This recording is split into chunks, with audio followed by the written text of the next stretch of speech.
Bienvenue mesdames, messieurs. Comment prier? Comment prier? Comment prier pour la nation? On va en parler aujourd'hui avec le révérend docteur Tchibambe que vous avez vraiment réclamé tellement il parle bien. Shalom papa. Shalom bien-aimés qui nous regardez en direct ou en différé.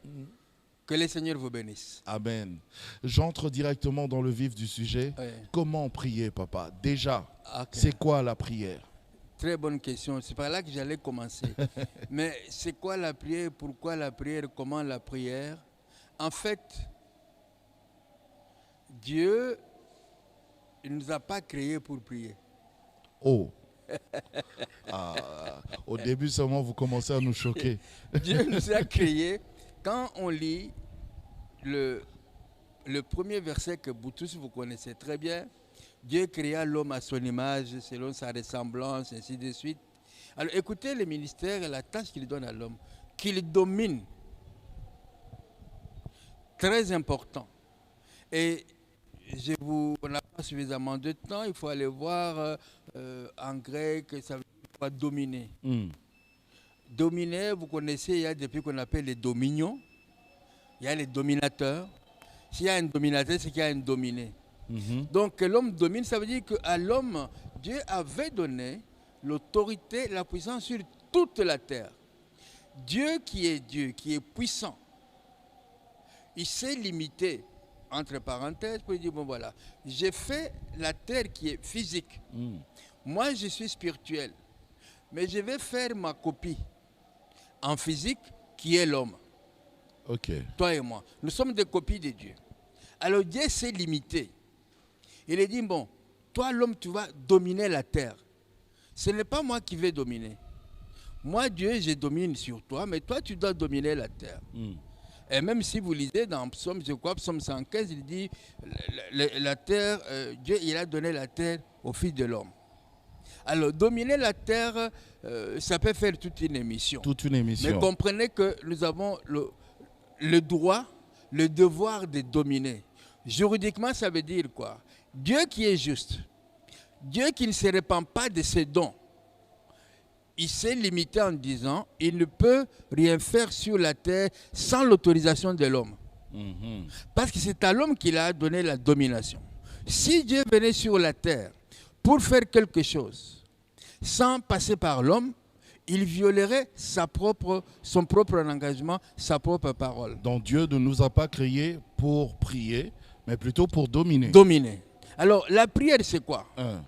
La prière, c'est une autorisation. Nous sommes une ambassade divine.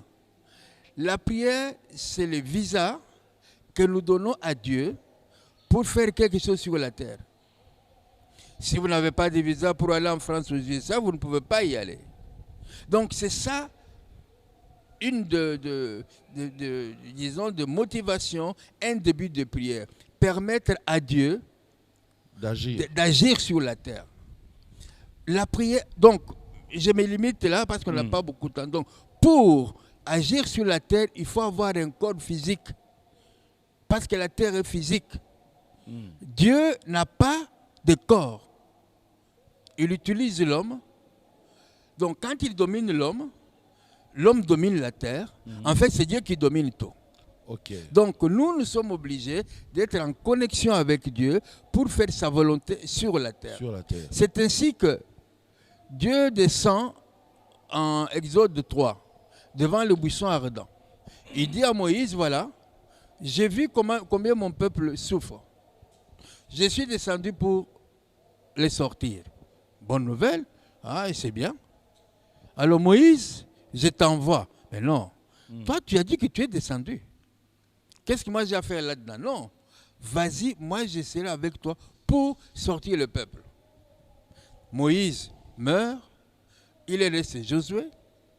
L'Éternel dit à Josué, mon serviteur Moïse est mort. Toi tu vas. Josué dit non. Moïse est l'homme des miracles. Moi je ne sais pas comment on fait les miracles. L'Éternel lui dit, je serai avec toi comme j'étais avec Moïse. Donc, Josué, sans Dieu, il ne peut rien. On peut continuer plus loin. Dieu veut sauver l'humanité. Il veut s'incarner. Il pouvait dire, je descends, je sauve l'humanité. Mais il aurait triché. Donc il a dit, non, je vais venir sur la terre à la manière normale que j'ai prévue. Voilà comment il va s'incarner à Marie. C'est pourquoi il lui dit en Jean 10, le voleur, c'est celui qui entre par la porte. Satan n'a pas de carte, on ne connaît pas où il est né. Mais Jésus est entré dans le monde par la porte. Donc, alors, la prière permet à Dieu, je vous prends au mot, d'agir ici sur la terre. Et puis, vous avez encore dit, d'ailleurs vous avez commencé par ça, que Dieu ne nous a pas créés pour prier, mais il nous a créés pour dominer. Alors, voici la question. Pourquoi, aujourd'hui, par exemple, ce soir, dans cette émission, vous ne nous apprenez pas carrément à comment dominer, mais vous voulez nous apprendre à comment prier? Parce que si nous ne prions pas, nous ne dominons pas. En fait, ce n'est pas une révélation. Nous savons que tout l'effort que Dieu avait mis en œuvre pour créer l'homme et la terre, il a donné à l'homme. Après, nous savons ce qu'Adam a fait de la confiance. Parce qu'Adam avait trahi Dieu. Nous savons comment il a fait de la confiance que Dieu avait mise en lui. Il a abusé. Non, il a carrément. Il a trahi. Il a donné ça à Lucifer. Mais regardez comment Lucifer nous dit une vérité que beaucoup ne connaissent pas. Lucifer, le diable, il va tenter Jésus. Il lui dit, tu vois tous ces royaumes, moi je peux te les donner pour que tu domines. Parce que ça m'a été donné. Qui lui a donné? Ce n'était pas Dieu. C'est Adam qui lui a donné. Donc, et Jésus lui-même, dans un de ses messages, dit, les princes de ce monde viennent. Un prince, c'est celui qui a l'autorité sur un territoire donné. Donc, qu'on le veuille ou non, l'ennemi a été vaincu à la croix. Jésus a mis à notre disposition tous les éléments. Il nous a donné l'autorité. Parce que tout enfant, nous sommes en Christ. Être en Christ, c'est comme un morceau de saucisse dans un morceau de pain qu'on appelle sandwich. Autour, c'est Jésus. Non, autour, c'est nous plutôt. Et Jésus, c'est qu'on appelle là-bas hot dog. Nous sommes les hot dogs. Bon, alors, parce que nous sommes en lui, il nous dit tout ce que vous ferez en mon nom. Parce que Satan connaît le nom de Jésus. Donc, nous devons prier d'abord dans le nom de Jésus. Et quand nous prions dans le nom de Jésus, celui qui est en nous, il va continuer à dominer comme il le faisait du temps d'Adam. Mais hélas, tout le monde n'est pas encore en Jésus. Voilà pourquoi, avec bâtir le Congo avec Jésus, on va en parler d'ailleurs, a comme finalité, toute la terre du Congo doit confesser que Jésus est Seigneur. Ok, on va y arriver, on aura vraiment le temps d'en parler. Mais prier au nom de Jésus, dans le nom de Jésus, c'est pas ce que nous faisons déjà? Ok. Vous savez, Jésus n'a pas appris à ses disciples comment prêcher. Il leur a appris comment prier. Donc, prier est un art, A-R-T. Un art doit s'apprendre. Si les disciples, pourquoi les disciples ont-ils demandé à Jésus de leur apprendre comment prier? Non seulement parce qu'ils ont vu que Jean-Baptiste avait appris à ses disciples comment prier, mais ils ont constaté une chose. C'est que tout le matin, pendant qu'il était sous leur couette ou leur drap, peu importe, Jésus n'était pas avec eux. Et quand il revenait, on lui dit, Lazare est mort. Il dit, ok, Lazare est malade. Non, il a reçu le calendrier journalier de la part de son père.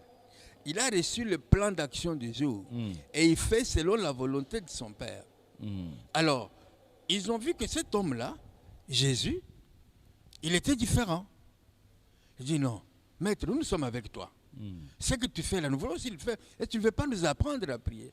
Donc, le grand problème, c'est que beaucoup d'enfants de Dieu, ils n'ont pas appris à prier. 2, ils ne veulent pas apprendre à prier. 3, ils ne se mettent pas eux-mêmes en question pour dire, mais j'ai prié. Ça ne va pas. Alors, est-ce que c'est Dieu ou c'est moi? Alors, un principe général que j'aimerais partager avec nos frères, ceux qui nous regardaient, Dieu est la vérité. Quand, dans les choses de Dieu, quelque chose ne va pas, il faut d'abord avoir le courage de vous regarder en face. Okay. Est-ce que j'ai fait ce que la parole de Dieu me demande de faire? Donc, nous devons apprendre à prier. Ça veut dire quoi? D'abord, il dit, quand vous priez, dites notre Père. Donc, si Dieu n'est pas ton Père, Dieu n'entendra pas tes prières. Okay. Il faut d'abord que toi, tu sois le fils de Dieu. Tout le monde n'est pas fils de Dieu. On devient fils de Dieu par foi. À tous ceux qui m'ont reçu, à ceux qui croient en mon nom, j'ai donné le pouvoir de devenir enfant de Dieu. Donc, il faut être converti. Alors, aidez-nous déjà, avant d'évoluer, aidez-nous à comprendre déjà sur ce sujet-là, sur ce plan-là, ce premier point. Okay. Parce que j'avais suivi un évangéliste quelque part sur les réseaux sociaux qui dit on ne devient pas enfant de Dieu, mais on est enfant de Dieu. Qu'est-ce que vous dites? C'est qu'il a une autre Bible. Parce que la Bible que moi je connais, tout le monde naît enfant de Satan. Mais il a donné l'exemple, il a donné l'exemple de Jérémie, à qui Dieu a dit, mais avant que tu ne sois cette masse informe dans le ventre de ta mère, David, je te connaissais. C'est vrai. Mais il ne le connaissait pas physiquement. Bon, si vous permettez, je prends 5 petites minutes. D'accord. Nous sommes tous éternels. Avant que nous soyons sur la terre, nous étions dans la pensée de Dieu. Dieu nous a créés, il nous a aimés avant la fondation du monde. Donc, il nous connaissait avant que le monde ne soit. À un moment donné, je prends mon cas, il dit, tiens, voilà, cet esprit, Chibambe, je vais l'envoyer sur terre. Voici sa feuille de route. Voilà ce qu'il va faire sur la terre, que nous appelons la destinée. Donc il te connaît déjà, donc tu es déjà son enfant. Ok, je suis son enfant. Ok. Mais spirituellement, mais quand j'arrive maintenant dans le ventre de ma mère, oui. C'est là où les choses se gâtent. Oh. Vous avez une eau très potable à la source. Mais cette eau doit passer par un robinet qui est sale. Oui. Quand elle sort, tuyauterie et tout ça. Quand elle sort, elle est sale. Quand tout enfant de Dieu, tout être humain, tout être humain, quand il naît dans le corps d'une femme, il est le produit d'un homme et d'une femme. C'est les chromosomes, les gènes de l'homme et de la femme qui vont donner corps à cet esprit qui va devenir un être humain. Or, comment est le sang de cette femme qui est la mère? Comment sont les gènes de cette femme, de cet homme qui est le père? C'est là où il y a le problème. Okay. Le sang, il est pollué. Il est pollué pourquoi? Mais depuis Adam. Depuis Adam. C'est ainsi que quand cet enfant va naître, alors qu'il était là, il était un esprit, il est bien, il entre dans ce corps, il doit passer par là. Mais c'est parce que Dieu savait cela qu'il a pourvu qu'un sang coule quelque part pour nettoyer le sang qui est impur. Qui est pollué. Oui, c'est ainsi que les médecins vous diront, oh, la maladie que vous avez, elle est génétique. C'est un problème de chromosome. C'est un problème héréditaire. Mais pourquoi ils ne peuvent pas soigner l'hérédité? Ils ne peuvent pas. Seul Dieu est capable de soigner l'hérédité. D'accord. On ferme aussi cette parenthèse parce qu'il faut vraiment qu'on se fixe. Donc, uniquement, on doit passer par Jésus. Absolument. OK. Parce que tout ce que vous demanderez à mon nom, Marie n'était pas encore morte. Hein, et Dieu doit être notre Père. Père. Donc, vous devez être né de nouveau. OK. Hein? Pour qu'il soit notre Père. Ah oui. C'est quoi être né de nouveau? Être né de nouveau. Je pose une question bête comme Nicodème. Non, elle est très importante. Comme Nicodème. Elle est très importante. Parce qu'il y a quelques années, je vois des jeunes filles. Dois-je rentrer dans le ventre de ma mère? Non, je vois des jeunes filles qui me disent, ah non, papa, pasteur, moi je vais me marier. Je pose la question. Votre fiancé, est-ce qu'il est né de nouveau? Il est né de nouveau. Il prie. Non, je n'ai pas demandé s'il prie. Est-ce qu'il est né de nouveau? Mais parce que bon de la carte. Mais Satan aussi prie. Les féticheurs, ils prient. Si quelqu'un te dit qu'il prie, ça ne suffit pas. Il prie qui? Parce que prier, c'est quoi? C'est s'adresser à une divinité. Okay. Bon. Alors, si mon grand-père qui est mort il y a des centaines d'années, il est pour moi mon divin. Alors, j'appelle mon grand-père. J'ai pris. Alors, tu me dis que ton fiancé prie. Il prie qui? C'est ça le problème. Okay. Donc, prier, on s'adresse à Dieu le Père, parce qu'il est mon Père. Okay. Je suis son fils qui est dans la mesure où j'ai reçu Jésus comme Seigneur et Sauveur. Et pour le recevoir, c'est ça naître de nouveau. Okay. Parce que je dois l'accepter. Et pour ce faire, je dois confesser. La Bible dit, si tu confesses de ta bouche que Jésus est Seigneur. Parce que beaucoup de personnes, ils aiment Jésus Sauveur. Mais n'aiment pas Jésus Seigneur. Il y a une nuance entre les deux. Jésus Sauveur, c'est celui qui me guérit, qui me donne un travail. Je suis engagé. Qui me donne la victoire dans les combats. Dans les combats. Et puis surtout, qui me donne beaucoup d'argent. Et ça, c'est le sauveur. Il me sauve de la faim. Il me guérit de Covid-19. C'est bon. Mais est-ce qu'il est ton Seigneur? Quand il est Seigneur, c'est comment? Quand il est Seigneur. Mais c'est quoi être un Seigneur? Quand il est Seigneur, moi je suis son sujet. Ça veut dire que, en tant que sujet, prenons, tout à l'heure tu rentres chez toi. Obéissance absolue. Tu rentres chez toi. Tu as quelqu'un, domestique, enfant, tout ça qui est chez toi. Tu lui dis, allez, Clément, va nettoyer la voiture. Il dit non, tu vois, non, Clément, qu'est-ce qu'il doit faire? Il va nettoyer. Obligé. Donc, être sous la seigneurie de Jésus-Christ, c'est lui obéir sans faille. Ok. C'est cela. D'accord. Alors, évoluons.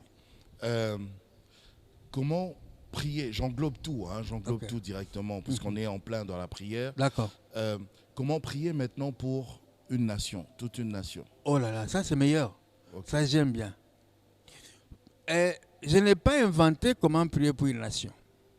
Moi, je vais tout droit. Peut-être que vous n'avez pas voulu dire le mot. Comment nous pouvons prier pour la République démocratique du Congo? Voilà. C'est tout simple. Mais bon, je le dis parce que bon, il y a d'autres nations aussi qui nous suivent à travers le monde. Bon. Alors, pour prier pour la nation, c'est Dieu lui-même qui donne la formule. Ah. Dieu lui donne la formule. Ok. Je vais vous donner la formule. Et souffrez que je lise 2 versets. Je vous en prie, papa. Dans le livre des Chroniques, chapitre 7. 2 Chroniques, chapitre 7. Je commence par verset 13. Voilà ce qu'il est écrit dans ce passage-là. 2 Chroniques, chapitre 7, verset 13, il est écrit ceci. Oh my God. J'ai ma Bible en anglais. Oh, bon, lisez, oui, vous allez traduire. Bon. Quand je fermerai les portes du ciel et qu'il n'y ait point de pluie, quand je commanderai aux locusts de dévorer le pays, quand j'enverrai la plague dans mon peuple. Donc, ici, la Bible ne dit pas si. Il dit quand. Si n'est pas quand. Si c'est conditionnel. Quand, ça veut dire que moi, Dieu, créateur, il m'arriverait que je fasse ça à cause de ça. Parce que les gens s'imaginent que Dieu, comme il est le bon Dieu, il ne punit pas. Il est tellement bon qu'il supporte même les bêtises. Non. Non seulement Dieu nous punit, mais Dieu nous met à l'épreuve. Et Dieu récompense, et Dieu nous bénit. Okay. Alors il dit, si nous faisons ces choses-là, alors je crois que je dois avoir la version en anglais, peut-être sur un bout de papier, je vais lire, il dit ici, ah oui, j'ai la version française. Quand je fermerai les ciels, la pluie qui tombe, ce n'est pas parce que le féticheur a prié dans le coin, c'est Dieu qui a permis que la pluie tombe. Okay. Quand je fermerai les cieux, qu'il n'y aurait point de pluie. Quand je ordonnerai aux sauterelles de consumer le pays. Quand j'enverrai la peste parmi mon peuple. Donc voilà les choses que Dieu est capable de faire pour diverses raisons. d'abord la désobéissance d'une façon globale. Okay. Si mon peuple sur qui est invoqué mon nom s'humilie, prie et cherche ma face, et si se détourne de ses mauvaises voies, je l'exaucerai des cieux, je lui pardonnerai son péché. Écoutez la dernière phrase, elle est magnifique. Je guérirai son pays. Le Congo est malade. Il a besoin d'être guéri. On peut donner au Congo 100 milliards. Il ne sera pas guéri. Oh, mais on avait déjà fait la dédicace du pays, non? Ok, très bonne chose. Jésus, avec lui-même, le président de la République. Tout à fait. Et puis à la fin de l'année, il y avait même la soirée d'action de grâce. Tout à fait, c'est vrai. Mais Jésus a vaincu Satan à la croix, non? Et Satan, il ne travaille plus. Ce que le président de la République fait, c'est une très très bonne chose. Magnifique. Parce qu'il est excellent. Très excellent. Donc, j'ai donné cet exemple-là. Jésus a vaincu Satan à la croix. Mais il ne l'a pas enfermé. Satan continue son œuvre. Le président de la République a dédié ce pays à Dieu. Très bonne chose. Mais Satan est à l'œuvre. Satan n'a pas croisé les bras. Par conséquent, nous ne devons pas croiser le nôtre non plus. Alors, d'après le passage que vous avez lu là, alors, le premier élément... Il y a des étapes à suivre, tout à fait, à tout respecter oui, oui. Pour une nation. Tout à fait. Alors, il commence à dire, si mon peuple sur qui est invoqué mon nom s'humilie. Donc, ce n'est pas tout le monde. D'abord s'humilie. Pas tout le monde, le peuple de Dieu. Le peuple sur qui est invoqué son nom. Son nom. Donc le peuple de Dieu. Voilà. Qui est peuple de Dieu? Toute personne qui a confessé Jésus comme Seigneur et Sauveur. A commencé surtout par nous les pasteurs, parce que nous devons apporter ce message. Nous sommes les gardiens des brebis. Nous sommes les bergers des brebis. Et quand vous voyez dans des pays pastoraux, le berger ne va pas amener les troupeaux de brebis n'importe dans quel pâturage. Il doit l'amener vers le vert pâturage. Donc nous avons la responsabilité de faire comprendre au peuple de Dieu que vous êtes le peuple de Dieu et que nous devons nous humilier pour la prière. C'est quoi s'humilier? C'est quoi s'humilier? S'humilier, oh mais ça c'est magnifique. S'humilier, c'est reconnaître d'une façon globale que je ne suis rien. Je suis, on peut m'appeler archiprophète, tout ce que vous voulez, mais je dépends de quelqu'un. Devant cette personne-là, je reconnais que sans lui, je ne suis rien. Je ne peux rien faire. Ça, c'est une chose. Deuxième chose, je dois reconnaître que, je ne suis même pas digne. C'est une grâce exceptionnelle qui me donne. Je ne suis pas digne de faire ce qui... Donc, s'humilier aussi, c'est reconnaître. Quand je dis que je ne suis pas digne, je dis, bon, je dois m'humilier. Par exemple, j'ai mal fait. J'ai mal fait. Et dans l'humilier, il y a le fait aussi du fait que je t'ai causé du tort. Ok. Vous savez, les parents... C'est une sorte de mea culpa. Voilà. Beaucoup de parents ne demandent pas pardon à leurs enfants parce que oh, c'est mon fils, qu'est-ce que ça fait? Non. Papa, maman, si tu as fâché... Ou d'épouses qui ne demandent pas au mari ou mari qui ne demandent pas à l'épouse. Les épouses demandent facilement. Mais l'homme dit, mais je l'ai épousé, j'ai donné mon argent. Non, c'est un être humain créé à l'image de Dieu.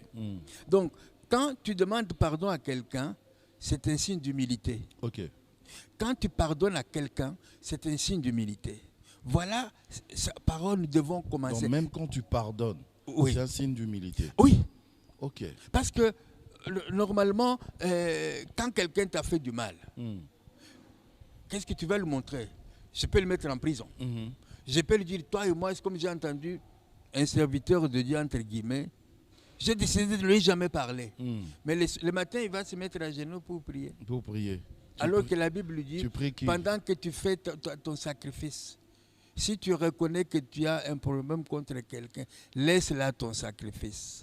Va d'abord te réconcilier avec ton frère. On ne dit pas que ton frère a raison. Même si c'est toi qui as raison, tu dois te réconcilier avec lui. Arrange cette situation. Oui, oui. Ne laisse pas ça comme ça. Non, non. Éphésiens 4, 27. Si tu te mets en colère, ne pêche pas. Il continue en disant, c'est normal que l'homme se mette en colère. Il a des émotions. Mais la Bible dit ne pêche pas. Ça veut dire quoi? Ça veut dire que quand tu te mets en colère, que le soleil ne se couche pas sur ta colère. C'est ça péché? Non.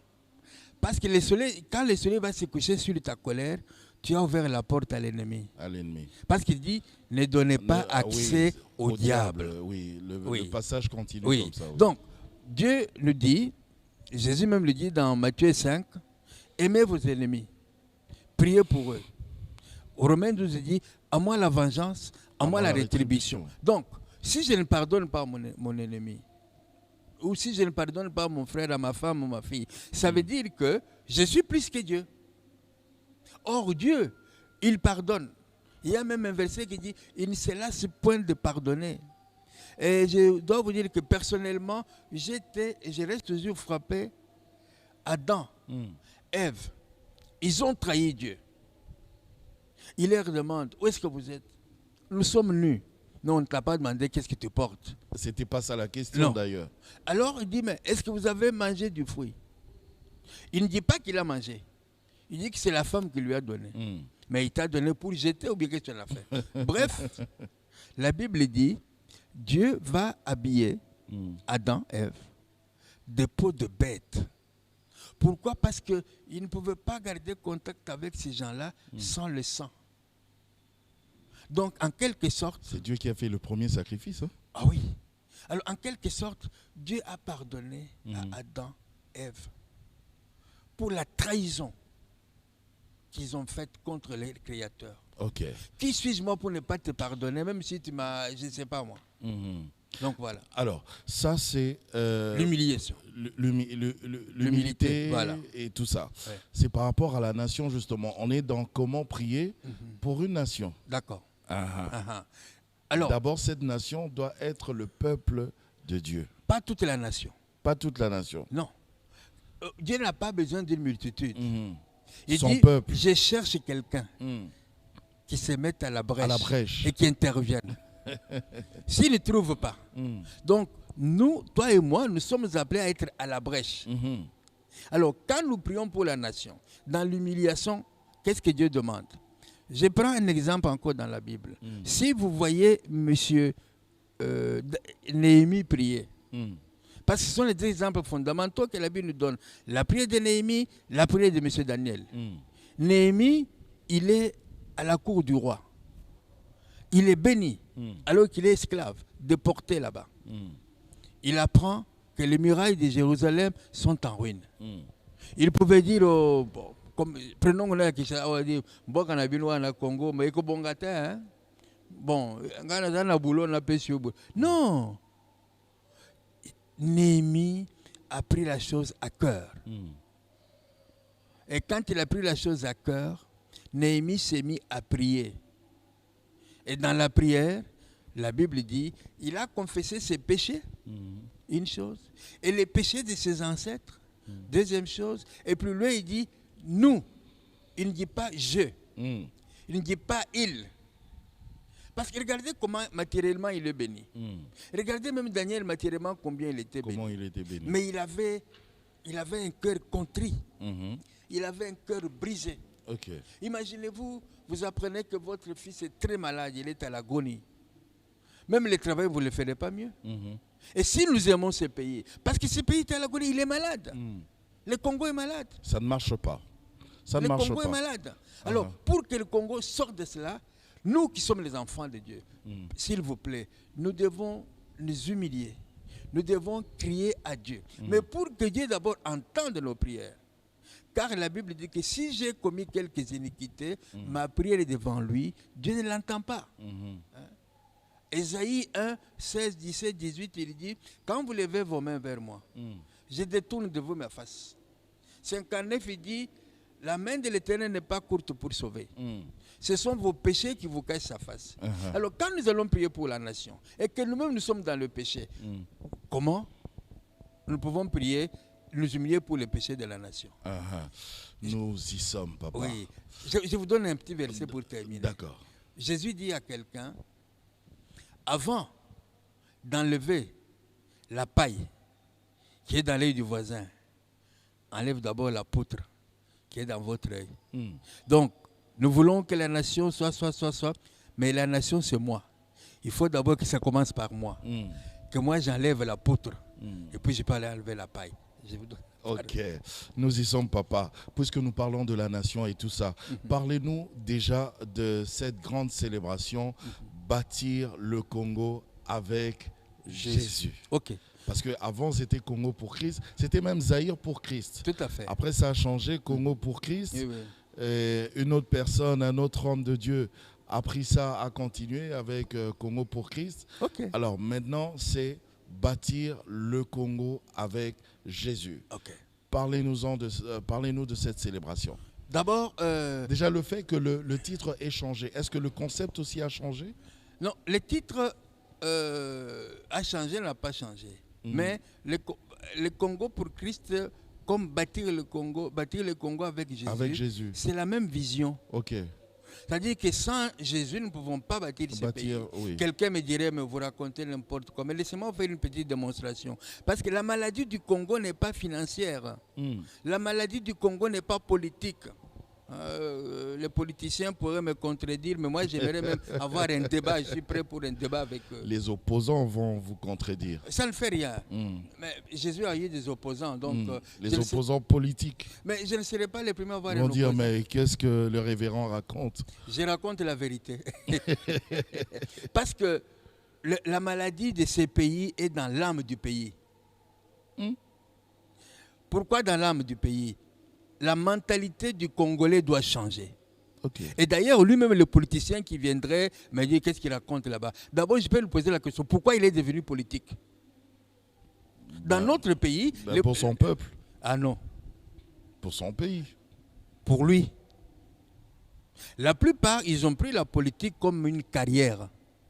Ce n'est pas un mandat. Parce que dans un mandat... Je vous mandate, vous êtes mon mandataire pour faire ça. Dans un temps donné. Dans un temps donné.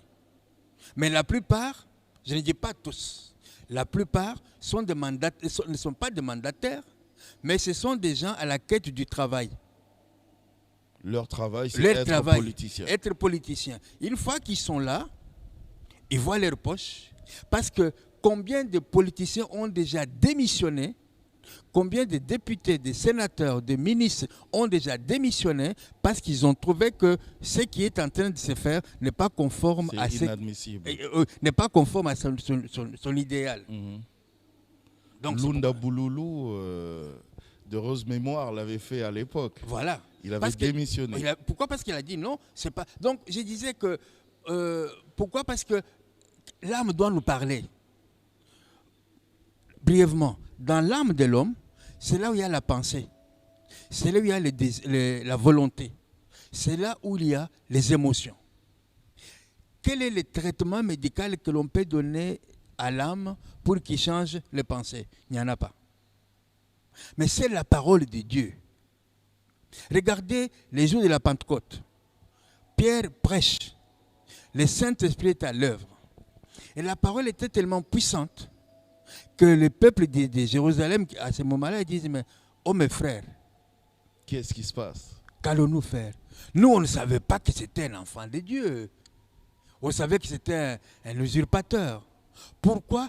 Parce que la Bible déclare que la parole, elle est puissante. Elle pénètre.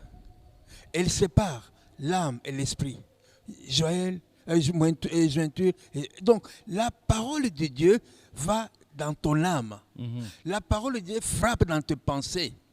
Parce que la parole de Dieu est capable de transformer le cœur de pierre en cœur de chair. Et quand cette parole est là, l'homme, il est mal à l'aise.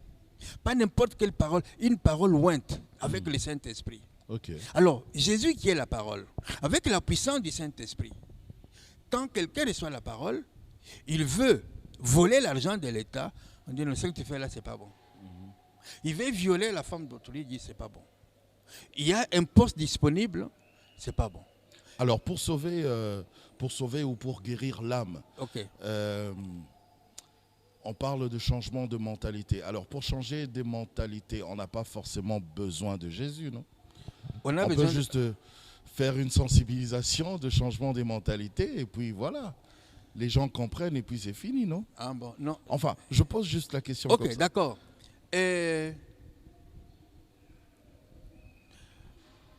C'est tissu, allez, prenons que c'est du coton. Il est déchiré. Je le dis parce qu'il y a d'autres pays où on ne confesse pas Jésus, mais voilà, ils évoluent, ils connaissent les valeurs. Ok, mais c'est que beaucoup de gens semblent oublier. Prenons les pays d'Europe que je connais un peu mieux. À la base, à la naissance de ces pays, Jésus était là. Et si vous prenez la France, si vous prenez l'Allemagne, vous avez connu Calvin. Si vous prenez la Suisse, si vous prenez les États-Unis, bon maintenant... Je prends la Chine alors. Hein? Je prends la Chine. Tu prends la Chine. Jésus n'était même pas là à la base. Jésus n'était pas là. Et il n'est toujours pas là. Il n'est toujours pas là. Voilà. Là, je ne suis pas d'accord avec vous. Ils ont leur culture spirituelle et ça marche très bien d'ailleurs. Ah, c'est vous qui le dites. On prend même tous les autres Asiatiques. C'est vous qui le dites. Okay. Vous savez, ce que Dieu fait, parce que vous savez, Satan peut vous donner tout ce que vous voulez. Mais la fin... Enfin, je parle de cette question, papa, parce que ici, là, c'est Jésus, Jésus, Jésus par là, Jésus de l'autre côté, mais ça n'évolue pas, ça ne marche pas, le Congo. D'accord. Okay. Je vais vous poser aussi une question. L'Éternel a apparu à Moïse dans le désert. Il lui dit, voilà, je t'envoie libérer mon peuple pour l'amener dans la terre promise. Ça a mis combien de temps? Minimum 40 ans. Minimum. Et prenons Abraham. L'Éternel dit à Abraham, je ferai de toi le père d'une grande nation. Toutes les familles du monde seront bénies en toi. Quand Israël a commencé à être béni, Abraham n'était pas là. Donc, moi je répondrai ceci. Dieu, il est le maître des temps et des circonstances. Il fait toutes choses en son temps. Ce n'est pas nous qui devons déterminer à Dieu. Dieu, nous avons prié, nous avons invoqué Jésus, allez maintenant agir. Non. Ça, c'est ce que nous voyons. Mais je peux juste décider, toute ma nation, on peut juste décider de changer des mentalités et puis ça va aller. On n'a pas forcément besoin de Jésus, non? Si. Ouais. Quelle est une nation qui est changée de mentalité parce qu'il a décidé de changer de mentalité? Nous savons, nous, les antivaleurs qui détruisent notre nation. On peut juste nous réveiller, nous lever et dire que ça doit changer. Mais vous utilisez le même vocabulaire que moi. Ce que vous appelez antivaleur, moi je l'appelle péché. Et l'homme ne peut pas effacer un péché. Ma question, papa, c'est est-ce que c'est seulement Jésus qui doit changer? Est-ce qu'on doit seulement bâtir la nation avec Jésus, la nation congolaise? Malheureusement ou heureusement... On peut seulement changer des mentalités. Mais comment pouvez-vous changer une mentalité? Mais j'étais en train de vous donner un exemple, m'avait interrompu. J'ai un tissu en coton, il est déchiré. Je prends un morceau de journal pour réparer ça. Vous allez dire que je suis qui? Fou. Pourquoi? Parce que c'est inacceptable, c'est pas cohérent. C'est pas cohérent. L'âme est spirituelle. La parole de Dieu est spirituelle. Les spirituels soignent les spirituels. Mais vous pouvez aussi, les tissus, vous pouvez mettre du papier. Mais ça prendra du temps. Mais quel temps ça va prendre? Ça, je ne sais pas. Donc c'est ça ma réponse. L'âme de l'homme est spirituelle. On ne peut pas soigner le spirituel avec le matériel. Jésus dit à Nicodème, ce qui est cher est cher, ce qui est spirituel est spirituel. En fait, je ne sais pas, nous n'avons pas la même balance. Parce que nous disons que ces pays-là, ça va. Bon, quand vous arriverez dans ces pays-là, vous allez trouver un parti d'opposition qui dit que ça ne va pas. Mais vous dites que ça va parce qu'ils ont de belles routes. Parce qu'ils ont des bâtiments, etc. Oui, mais voilà, mais c'est déjà un début, non? Oui. Commençons déjà, nous, à avoir des belles routes. On n'en a pas. Mais... Commençons déjà à avoir quelque chose à manger à table 3 fois par jour. On n'en a pas. Commencez aussi par changer... Commençons à avoir l'eau, l'électricité. Il n'y en a pas. Commencez aussi par accepter Jésus. Est-ce que ça, il faut seulement Jésus, papa? Oui. Mais vous pouvez... Avec tous les intellectuels qu'il y a vraiment dans ce pays? On n'a pas besoin d'intellectuels. Moïse avait fait que l'université. Moïse avait fait que l'université. Je vous donne un exemple, parce que vous parlez des intellectuels. Un jour, j'ai entendu le fait président Mobutu dire, j'ai pris dans mon gouvernement les professeurs d'université. Je ne sais pas si vous vous rappelez de ces discours-là. Ça ne marchait pas. Ce n'est pas l'université qui change, c'est la mentalité de l'homme. C'est-à-dire que le Congo, il est ce que nous voulons qu'il soit. Changer de mentalité, j'ai dit, moi, Tshibambe, j'ai dit, tonton Jaco, tu dois changer de mentalité. Mais moi, je ne veux pas changer. Le changement doit commencer par moi. C'est ça le problème. Moi, je peux dire, voilà, faites ceci les Congolais, faites ceci. Mais est-ce que moi, j'ai changé? Si je me promène, par exemple, avec un habit déchiré, d'accord. Est-ce que j'ai besoin de Jésus vraiment pour que je vois que ça ne se fait pas de se promener avec un habit déchiré? Mais vous parlez de deux choses différentes. Il y a la mentalité. Moi, je vous prends vous avez dit bâtir le Congo tout à fait. Avec Jésus. Bon, quand je dis bâtir le Congo avec Jésus, c'est bâtir l'homme. L'homme congolais. D'accord. Laissez-moi revenir répondre à votre question. Donnez-nous seulement l'importance de Jésus dans... Bon, ok. Jésus, il est la parole. La parole va là où aucune parole de l'homme ne peut aller. Par conséquent, si l'homme reçoit la parole de Dieu, qui va le toucher dans sa conscience, l'homme va changer. Tous les partis politiques, tous les gouvernements, ils parlent des changements, les partis au changement. Mais pourquoi nous ne voyons pas ces changements-là? Parce qu'on a essayé avec la politique, ça n'a pas marché. Mais pourquoi on n'est pas essayé avec Jésus? Donc Jésus, au fait, c'est la base alors? Mais ce n'est pas la base, c'est la fondation. Carrément. Oui, bon, je vous donne, prenons l'exemple de l'Allemagne, prenons l'exemple de la France. Vous savez que la France et l'Allemagne étaient en conflit depuis 1918. Première guerre mondiale, deuxième guerre mondiale. Mais maintenant, la France et l'Allemagne, grâce à la parole de Dieu, si vous demandez aux patriarches de la France, ils vous diront, j'ai un ouvrage qui parle de les facteurs manquants. Il y a un mouvement qui s'appelle réarmement moral.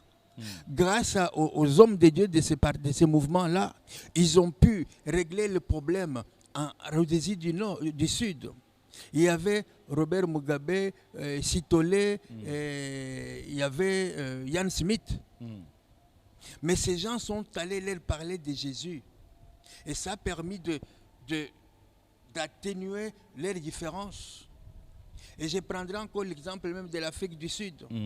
L'Afrique du Sud, ces gens de réarmement moral sont allés en prison. Ils ont vu Nelson Mandela. Ils lui ont parlé de Jésus. Et Mandela était pris pour un fou. Quand il est sorti devant le peuple sud-africain... On attendait qu'il se venge. Il se venge. Il dit, je suis avec mon frère de Claire, le peuple, les Anous, comment ça s'appelle ça? Zulu? Non, les partis politiques. L'ANC. Il dit, mais comment ce monsieur t'a mis en prison? Il t'a malmené? Tu l'appelles ton frère. Pourquoi? Parce qu'il avait reçu la parole de Dieu qui avait changé sa mentalité. Et pour essayer de coacher Monseigneur Desmond Tutu, il était là pour amener la finalisation de ces changements de mentalité. Donc il faut Jésus. Il faut Jésus, je regrette. Alors, parlez-nous, puisque ça va vite le temps, et pourtant vous parlez très bien.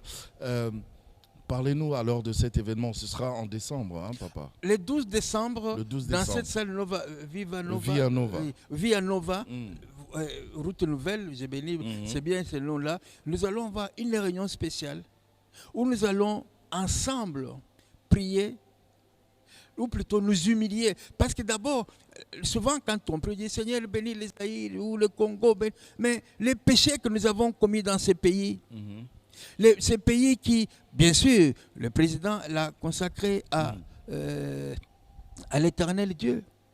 Mais nous continuons à pécher. Nous les pasteurs, nous continuons à vivre dans l'adultère, dans le mensonge, dans la compromission. Et cela mis de côté. Et il y en a qui nous continuent à vivre dans la magie. Et même pas pour ça, quand Daniel prie, il ne dit pas, oh tu vois, Israël a fait ça. Non, il dit nous. Donc c'est ça que je pourrais appeler l'intercession communautaire. Alors, ce sera le 12 décembre de cette année, bien sûr, à la salle Via Nova. À partir de 9h du matin, à partir de 9h déjà. 18h. Okay, l'entrée est gratuite. L'entrée est gratuite en plus. Donc, Via Nova, croisement des avenues Prince de Liège et avenue de la Science. Donc, c'est juste en face de Isipa, voilà. Vous connaissez. Donc, on va tous s'y rendre. À partir de 9h, c'est gratuit. Nous viendrons nous humilier. On va s'humilier. Pour le Congo. Voilà. D'abord, très important.